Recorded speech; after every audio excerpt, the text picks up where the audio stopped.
Hey everyone, and welcome to Invisible Walls, episode 194 on GameTrailers.com. I'm Shane Satterfield, and today I have the distinction and the pleasure of talking with Tito Ortiz. That's right, UFC fighter Tito Ortiz is on Invisible Walls today, talking to us about UFC Undisputed 3. It's the first sign of the apocalypse. You can tell it's 2012. We have a bona fide, genuine celebrity on Invisible Walls. I mean, the Mayans were right. The end of the year, we're screwed. Yeah. So we have a lot more in the show besides Tito, although we are definitely giving a good amount of time to him. We're going to wrap up CES. We're going to talk about SOPA very briefly. Obviously, a huge topic on the internet this week. But as you've heard, Ryan Stevens is on the show. That's me. Marcus Beer, as always, except for last week. I'm back. And Michael McWhirter is sitting shotgun. Hi. Let's go. Coming up next, a light heavyweight showdown between the Huntington Beach bad boy, Tito Ortiz, and Ryan Darth Vader. All right, so I have to say it is a huge honor to have this man in the room with us right now. Oh, thank you. Oh, you're not talking about me? No. All right, okay. Right now on Invisible Walls, we have the People's Champ, Tito Ortiz from the UFC. Tito, welcome to Invisible Walls. Right on. Thank you much for having me on the show. I appreciate it. I think, Marcus, what did you say about Tito? I said that he is, without a doubt, the largest and fittest man we've ever had on this show, and I love how you put him right next to me because I am, without a doubt, the unfittest man we've ever had on this show. I tried to slip him a 20 to give you an elbow to the nose, but he said I got to pay him more than that. Yeah, his rights are way, he costs way more than that. That's all right. I've offered him 50 to kick your ass in the parking lot. Oh, great. So, Tito, you're here to show off UFC Undisputed 3. You are the very first cover athlete on the very first UFC game for Dreamcast. How have things evolved over the last decade or so? Obviously, you were one of the very first sort of poster boys for the sport in general. How have things changed over the last decade? You know, I think is really came down to the athletes in general. You know, when I first started, it was the wrestler versus the kickboxer. You know, the jiu-jitsu guy versus the wrestler.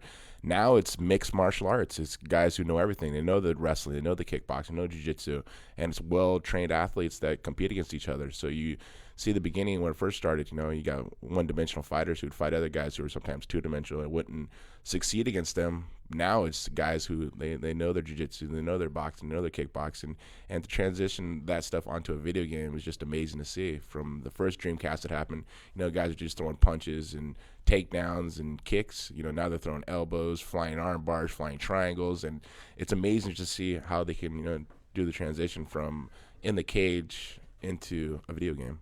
Now, the very first UFC, I got it on pay-per-view many, many moons ago. There was a sumo wrestler in the very first UFC. Why do you think the sport has evolved to where people become jack of all trades? Do you think there was one fighter who kind of stepped in and said, well, you know what, I can wrestle and I can strike, and so the other people had to rise up to what he was doing? How do you think that all happened? I think it did happen. You know, I think I was one of the first guys, actually one of the second guys, because the first guy was Frank Shamrock. A relationship to Ken Shamrock. He actually said having great cardio, great wrestling, great kickboxing, great jiu-jitsu to be an all-around athlete would be the best, you know, martial arts to learn in UFC. And I took it to my heart. You know, I was a college wrestler. You know, I knew a little bit of boxing, and jiu-jitsu defense was something that I really focused on, was defending the jiu-jitsu. And I knew if I could take a guy down and ground and pound him, you know, I was one of the best guys at ground and pound, that if I could defend the submissions, I would dominate. And I dominated for almost 4 years. You know, defending the light heavyweight title, longest a light heavyweight's ever done in UFC, 5 consecutive times.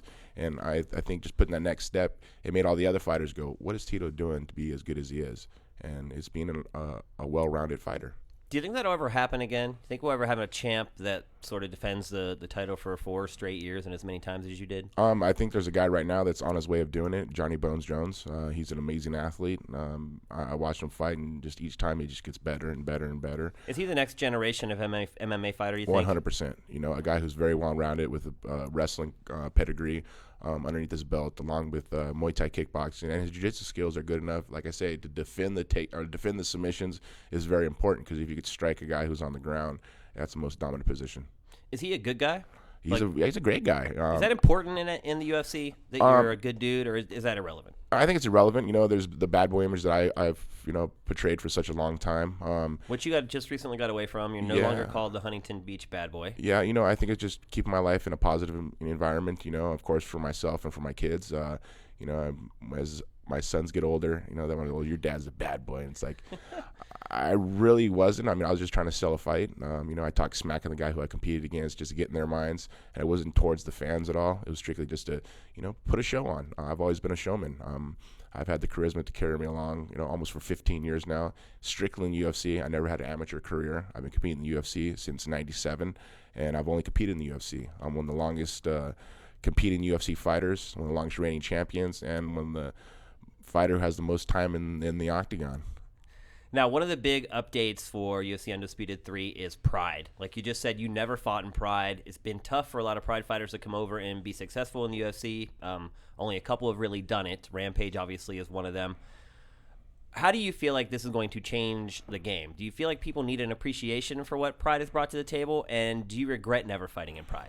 I think, first of all, no, I never regret fighting Pride at all. Fighting here in the States and letting my fans see me fight live has been always my first and number one thing. My goal is to make sure my fans get to see me watch live. In Vegas, of course, it's my home away from home.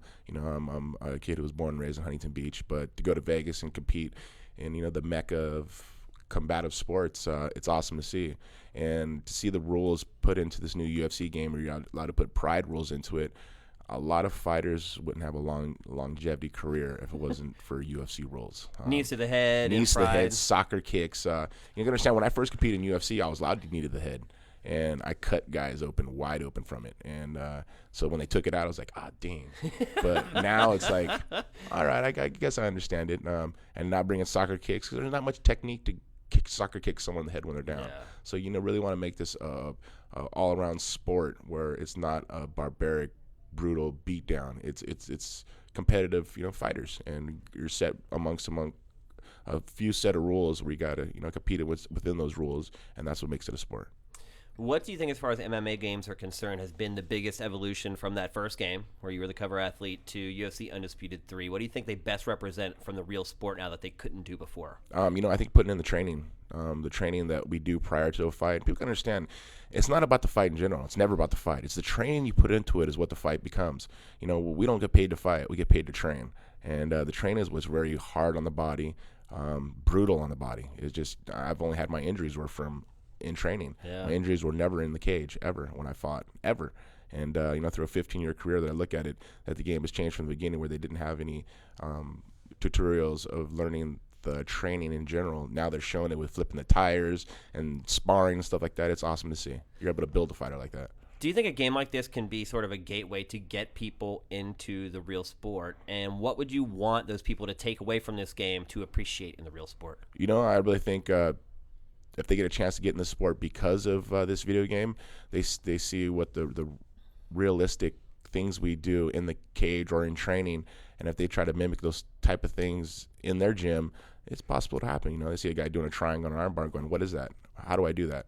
I mean, I can remember the first UFC I watched, I think it was UFC 3 or 4, and Ken Shamrock got Pat Smith in a heel hook, and I sat there all night for literally 3 or 4 hours trying to figure out what he did. And I finally figured out. My partner screamed, going, what the hell was that? I got it. Yeah, I figured out a heel hook, and it was just by watching. Now in a video game, people get to see this. You go through the tutorials of mastering the moves, and all of a sudden they're doing the same thing in their gym. And I think it just that shows that how UFC and mixed martial arts is taking over the world. Now, Tito, where do you see yourself after you're sort of finished with the UFC? What do you think you're going to do? I've worked hard over the last, almost 12 years with my clothing company, Punishment Athletics. Everybody can see it at punishment.com. And it's really transitioned the name from being a brutal name of punishment to more of a motivational thing in your own heart of everybody that does any type of work, it's punishment. They get up in the morning and they got to press their alarm at 5:30 in the morning. You're telling me. Yeah, it's like, what the hell am I doing? But then you realize that it's a job, and it's something that it's really become a lifestyle of your life of punishment. And I've understood that not only just in training, but in the cage itself in general. Now I see snowboarders, motocross guys, and they're getting punished. And to be better, you got to punish yourself, and that's what the brand of punishment has become. I had a Punishment Nutrition, which is my nutrition line, and I opened my first gym in February, Punishment Training Center. So I turned 37 next week, and I got to make sure I have something to fall back on. And these 3 things have gave me that opportunity to fall back as a businessman and not just as a fighter. Theatrical stuff I would love to get into, some acting. Of course, you got to do the acting classes. I didn't become a world champion overnight. How's that going? Yeah, it's challenging. It's fun though. It's very fun. Well, you've done a couple of films already. You did Cradle to the Grave, and Valley of Wolves. Yes, CSI. I just did a CSI piece, but just little small piece, just kind of like see what it was really all about, and what it's really all about. Kind of dipping your toe in the water to see if it's something you want to do, right? Yeah, and what it really comes about is you got to do acting classes. People think it's easy. Oh, I could do that. No. Yeah. You got to react. It's not acting. It's reacting to everything, and it's just like common conversation that you would have with another person, but do it with the lines that you're told to say. But it goes back to what you were saying before, that it's a job. And Yes. if you want to be good at it, you have to set that alarm and get up, and you have to be just as dedicated to it as anything else you would do in your life, or you're going to fail. 100%. Will you make us one promise that when your movie career takes off, you will never do a movie like The Tooth Fairy? The Tooth Fairy, yeah, right? If I did action films, I'm sticking strictly to action films. I don't mean, I'll take that back. If they offer me 30, 40 million, hey. What did you think of Rampage's performance in the A-Team? I think he did an awesome job. He had me sold on it. Yeah. He was Mr. T. It was perfect. I thought he did a great job. I watched it a couple times already, actually, and I was just like, I kind of articulated. You watched it more than once? Yeah, I critiqued it a few times, and I was like, you did a pretty good job. I was proud of him, man. It's nice to see a guy that comes from, my neck of the woods, literally one of my guys who trained for Team Punisher in the beginning, to see him excel in something different than fighting. And I always want to see fighters in UFC or in MMA excel in something beyond just fighting. I mean, if they do excel in fighting, awesome. But I always want to support them and show them, that us UFC fighters, we work hard for what we do. So I'll just throw another random question out, because Shane's the MMA expert, and I mean, I'm more of a rugby and soccer guy. But I will ask you, if there is any one person throughout history that you would like to get in the ring and give an absolute shellacking to, who would it be? I think Chuck Liddell. Yeah, or he's on your T-shirt, right? No, he's already done. Right. He's already. I don't think he wouldn't have started 5 minutes. As I say, it says "Punish" with a red line across his face, and actually, I made these shirts through my clothing company, Punishment Athletics, and 25% of all proceeds go to the Wounded Warrior Foundation. Oh, that's great. Yeah, and if so they go on punishment.com, can they find the shirt? Yes, they can find it on the shirt. And we'll put a picture of the shirt up right now so everybody can see what we are chuckling at, and that it's really kind of cool. Yeah. What is the one thing about MMA games that you still feel like they haven't managed to replicate from the real sport? Injuries. Yeah. I think injuries that people don't understand. They think that we're unhuman, that we shouldn't get injured, and we are human, and there's injuries that come about, and I fought many times with serious injuries that I should have never been competing, but I did to support my family. I mean, I'm a real person. I'm a human being that I get injuries, as I get older, and I try to push myself to the limit each and every time I train. I've had lower back surgery, L4-5, S1 fused. I've had C6, C7 in my neck fused. I had my ACL, my left knee replaced. I've been through some serious injuries that most athletes don't compete. They don't compete after the surgeries I've had. And this in July that I fought Ryan Bader, it came to a point where Dana was going to cancel me. He was going to let me go and say, you're done. And I had my back pushed against the wall, and no one believed in me. I fought a guy who was ranked 5th in the world, and I stopped in 1:51 seconds. And talk about a feeling that you never have of success. I woke up that next day and I had tears in my eyes, because I was just like, thank you, God. I appreciate it. And like I say, with hard work and determination, you'll be given great things of any job you do. And I worked really, really hard for that fight, really hard. And I just believed in myself. I kept myself positive. And from that point out on, I just said, you know what? My name's big enough. I don't need to sell a fight by talking trash to another guy. Yeah. And that's when I changed my name to the People's Champ, because, people, I question on Twitter, Tito Ortiz, of people, what is a People's Champ to you? They're like, well, an athlete that gives back to his fans always. Mm-hmm. And since day one, 1997, I've been there for the fans. I remember being the first time at Mandalay Bay in Las Vegas to put my back into a wall and sign it for 6 hours. Mm-hmm. I didn't have to. I wasn't getting paid for it. I did it for the fans, and I've always done that. I've been at the UFC expos, and I've been there from when it first opens until they have to tell me, Tito, you got to get out. Yeah. And I signed, I think we did in Houston, I did over 17,582 autographs in a 2-day span. And I crushed it. I mean, but it's for the fans. Those 2 days, it's my job to give back to the fans. They gave them so much for me, for my clothing company, Punishment Athletics, and for my brand in general of Tito Ortiz. So for you, carpal tunnel is a very real injury threat. No, I think the punching on the backs, we do so much, and the wrestling on the ground, I think that takes away that. Signing my name as an autograph is pretty damn easy. I started that back in '97, and I've never stopped. All right, so How are you feeling right now, physically? And you're saying you have one more fight left in you. Who's it going to be against? Well, first of all, if I'm healthy right now, I have a little bit of neck problems. Of course, I had C6, C7 fused in my neck. That's giving me a little bit of irritation, but I think it's just from the wrestling and from taking punches and stuff.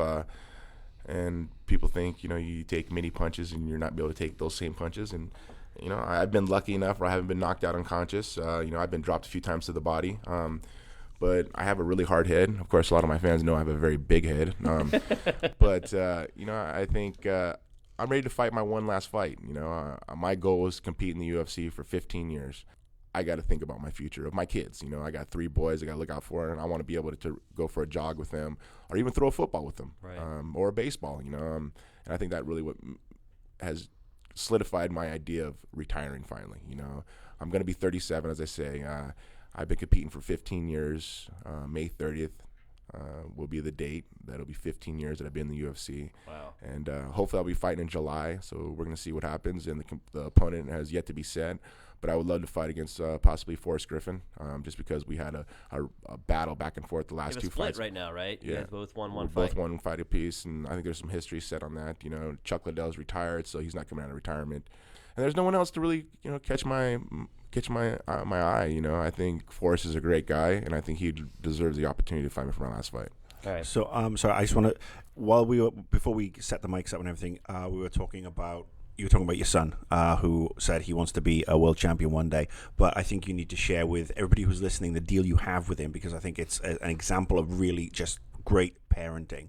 If you want to repeat that story. Well, my son Jacob, he just won the state title in wrestling. He's 9 years old, and he's a stud. He's tough. And he comes to my gym, and I have a cage, full size cage in there. He's like, "Dad, will you like walk me how they walk you into the cage, and I'll do a fight?" And I go, "Okay, sure." And I'm walking behind him, and I'm like, "Come on, Jacob, you can do this."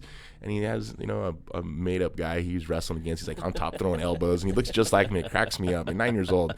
And I'm all, "And the winner, Jacob the Snake Ortiz," because his nickname's a snake, and it's funny. He raises his hand, he has my same attitude, and he walks out. He's like, "Dad, I want to be a UFC fighter." I go, "Of course you can. What's our deal?" He goes, I know. I got to get my master's degree first." I go, "See, exactly. That's what I want to see. I want you to have your intelligence just in case you did get hurt or anything you can fall back on." He goes, "I understand that, Dad." And he's in private school. He gets all A's. The kid's very smart. So he's going to have his master's degree by the age of 14? No. Hopefully by the age of 19 he'll be done. I don't know. Well, Tito, I just want to thank you so much for taking the time to come in and talk to us. To me, you're the pioneer of MMA. You're the one who set it off here in the United States. Just really, really proud that you made it onto our show. Best of luck with setting up that last fight and winning that last fight. I think everybody here will be rooting for you, so go for it. Yeah, thank you. I guess a million other fans will be rooting too, and I appreciate you guys' support for sure. All right, take care, man. Right on.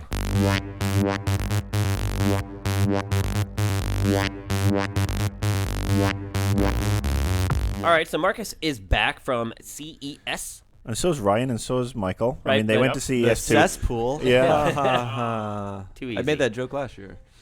Is there any reason for us to go back to CES next year? Yeah, Microsoft is not going to be there, so since I'm a Sony what I'm saying. Is fanboy. there any reason? Microsoft did actually have some good stuff on their booth when I wandered by, and I know we're going to talk about those games I in did a not while. check it. I was only there for a day. We had Justin there for the vast majority of the time.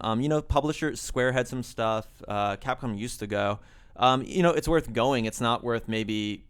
Well, you would never ever tell our listeners and watchers to go to. It's CES. it's not a game centric show, and it hasn't really been a game centric show in the longest time. It's a good place to go and see some really cool tech. I went and saw personal highlight for me was the Ultrabook announcement and showing off what the Ultrabook can do, which is basically, it's the competitor to the Mac Slim. And the one I saw, which was running the new processor from Intel, which I think is called Ivy Bridge.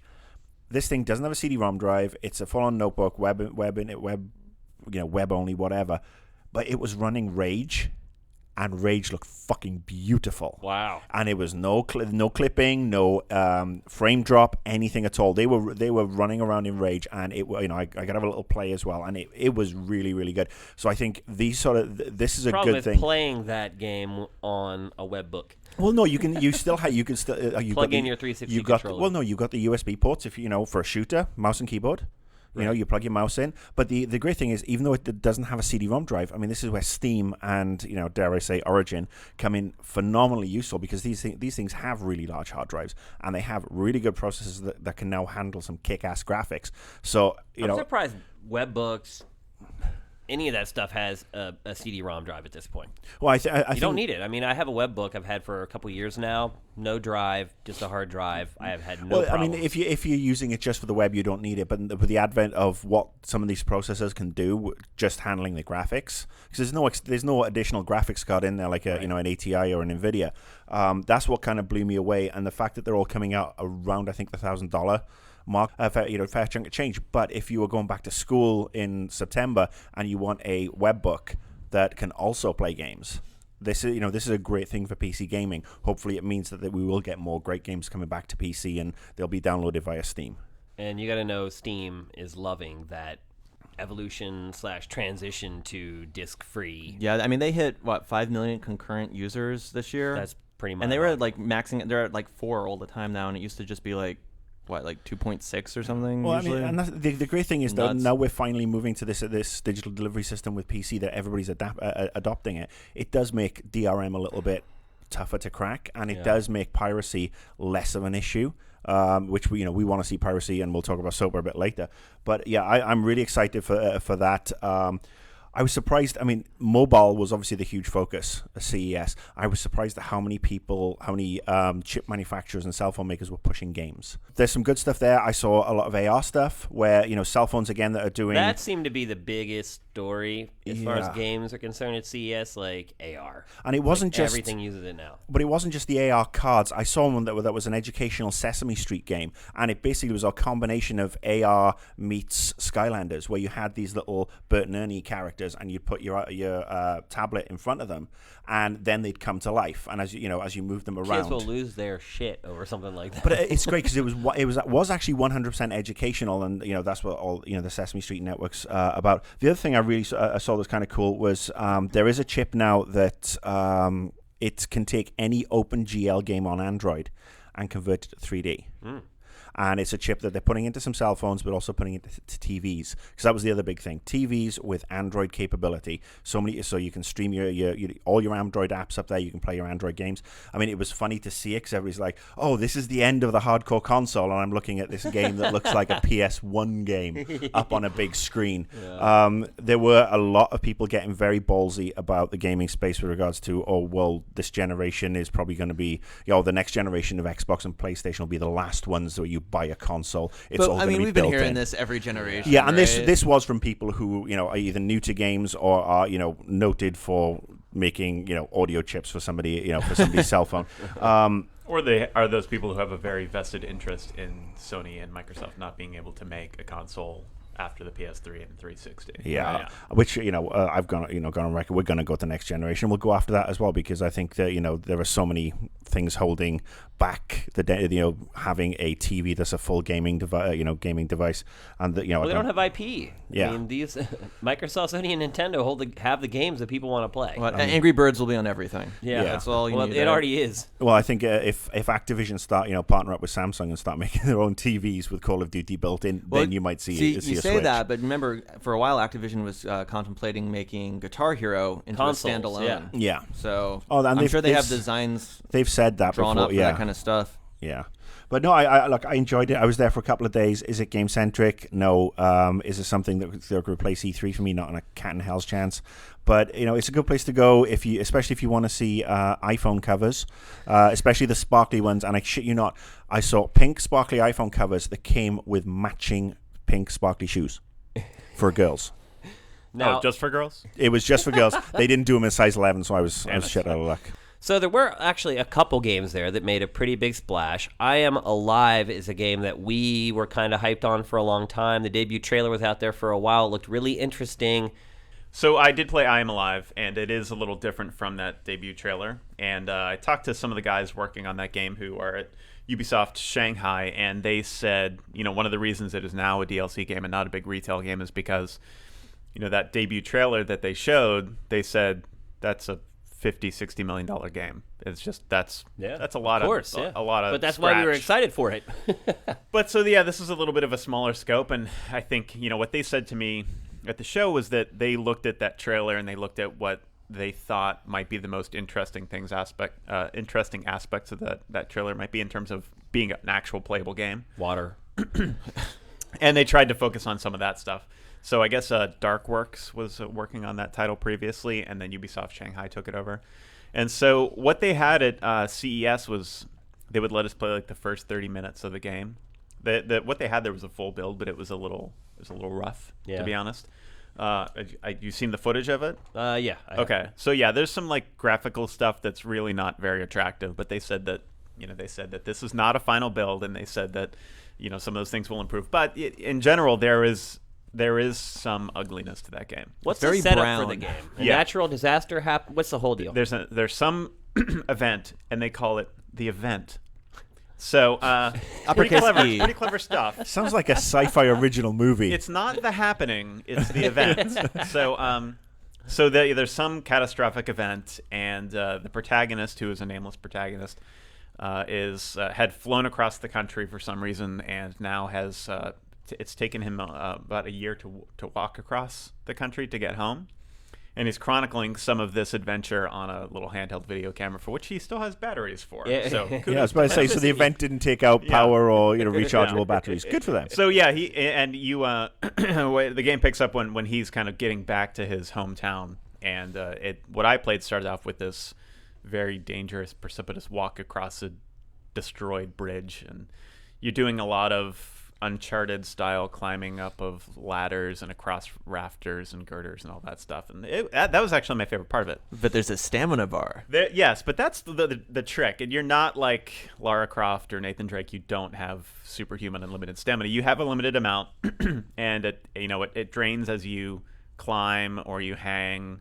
But one of the things that's interesting about that is that as you climb, if that stamina meter drops to the bottom, it's like you can exert an extreme effort, I think is what they say, and you have to like jam on the R2 or the right trigger, and so to like pull yourself up. But when you do that, you lose some of that stamina, like you lose some of the bar. Okay. So you have like a your smaller total stamina available drops. Yeah. So and there's ways to replace that with water or food, and so basically Protein bars. yeah, maybe a little Tito protein.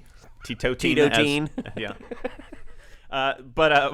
So that was actually pretty neat, like kind of trying to walk across this bridge that was completely destroyed. It actually felt pretty good.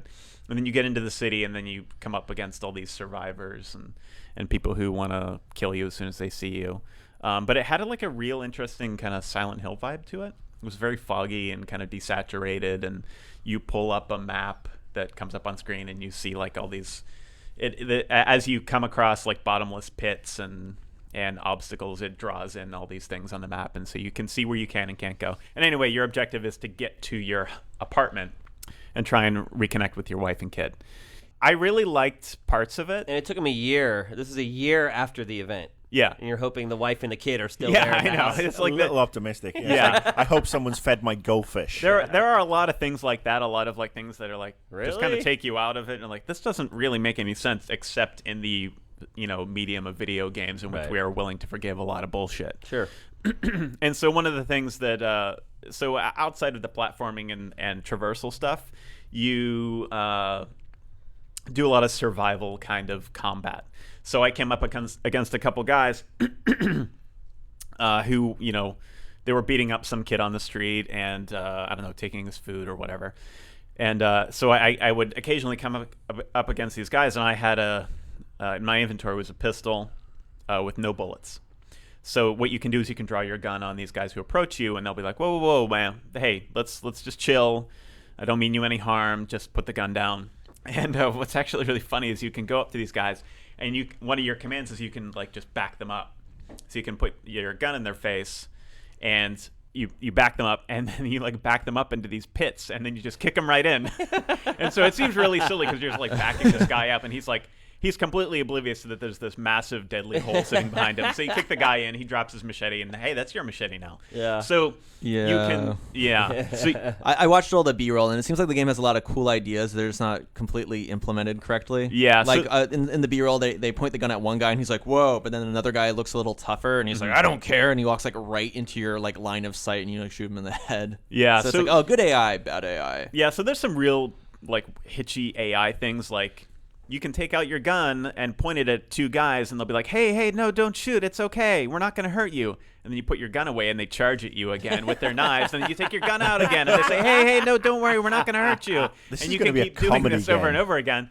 So it's kind of it's kind of silly, and it kind of takes you out of the experience a little bit. But it does have some interesting survival combat mechanics. Like you can basically bluff people by pulling out an empty gun.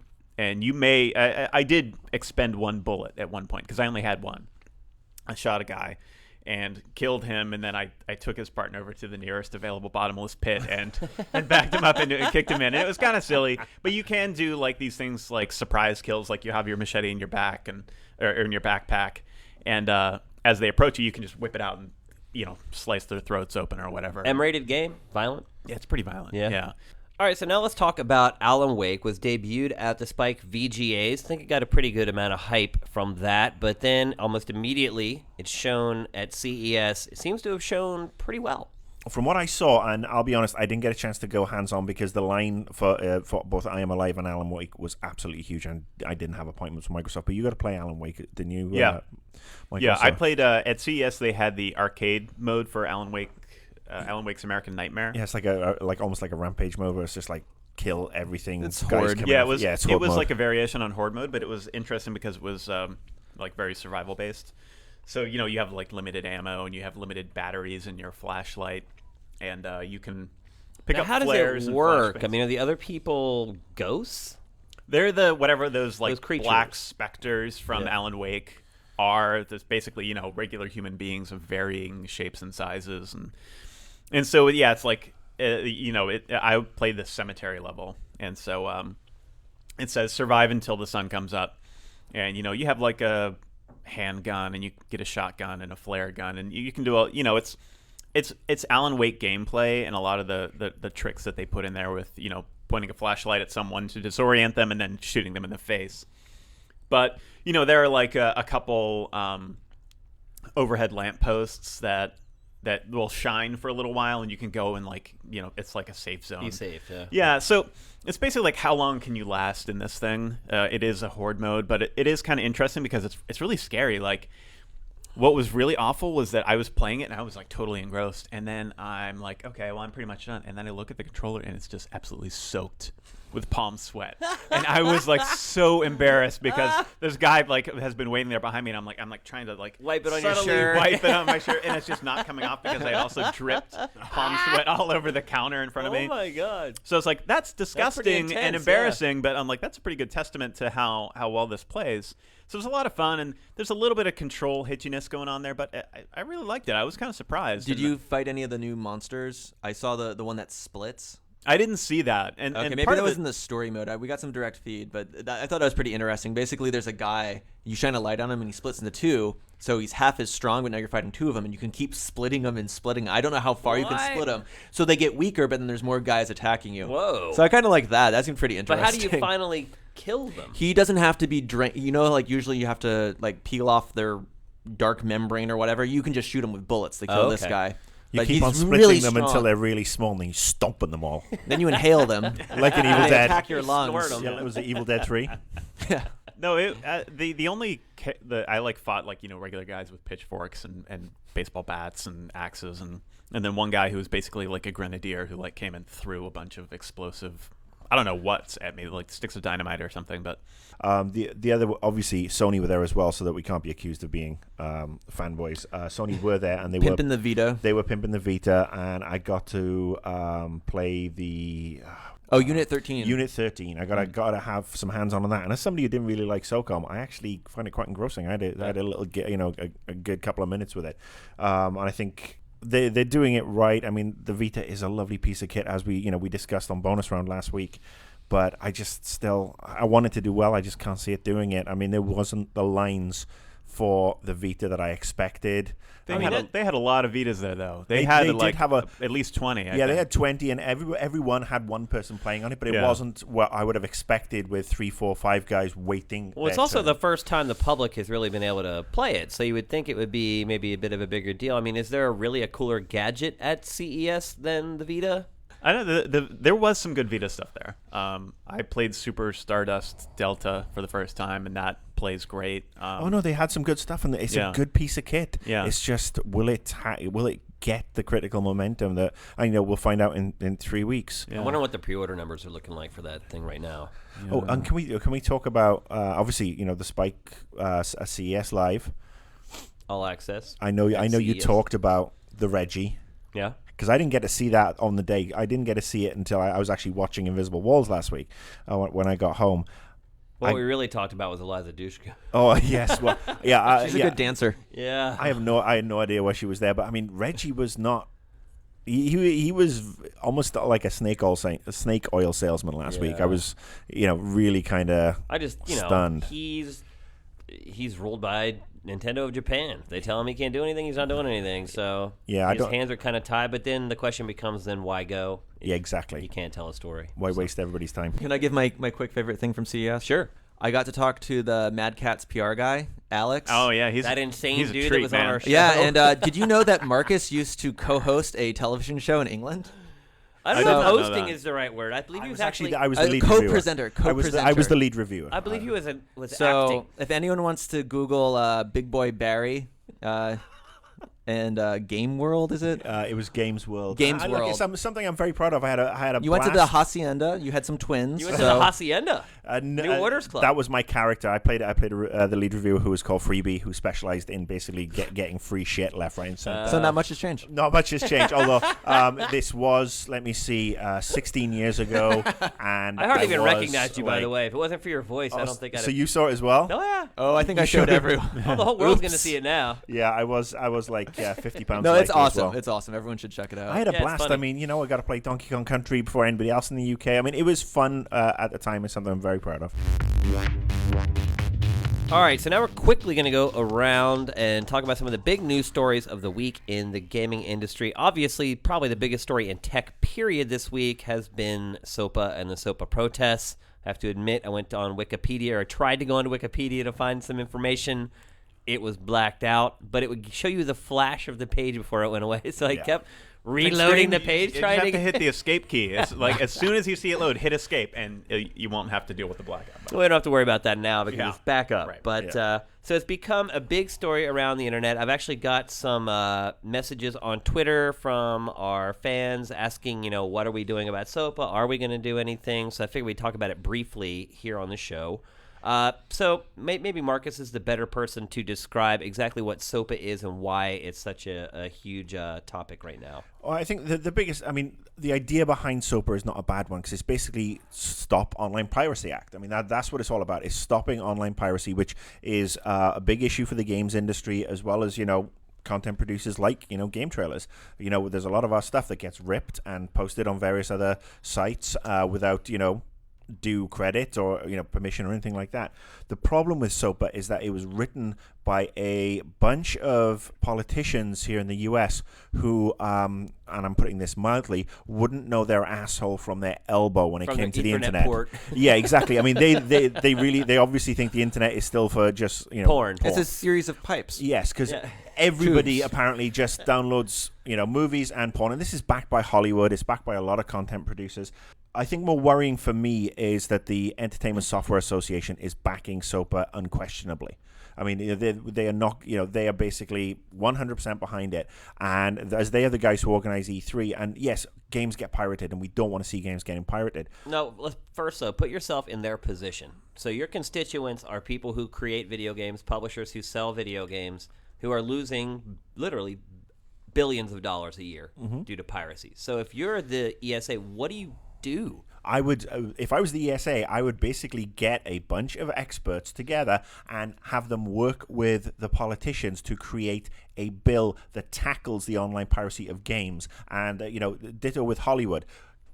Basically tackles these sites that host all this pirated, torrented stuff, and find a way to shut those down without going and trampling all over the freedom of speech, which is the First Amendment of this country. Here's what I'm having problems understanding. What is everybody up in arms about? How could this ultimately negatively impact just the average user on the internet? The big thing right now is the big example people keep giving is, let's say you had a blog, just a free blog somewhere. Sure. And or you own a domain and you install like WordPress or something. Changeblog.com, whatever. Someone, let's say you're not carefully moderating your comments. Someone could literally point to a site that features pirated content, not even directly to a file, but just points to like a BitTorrent site or something, and you could be legally responsible.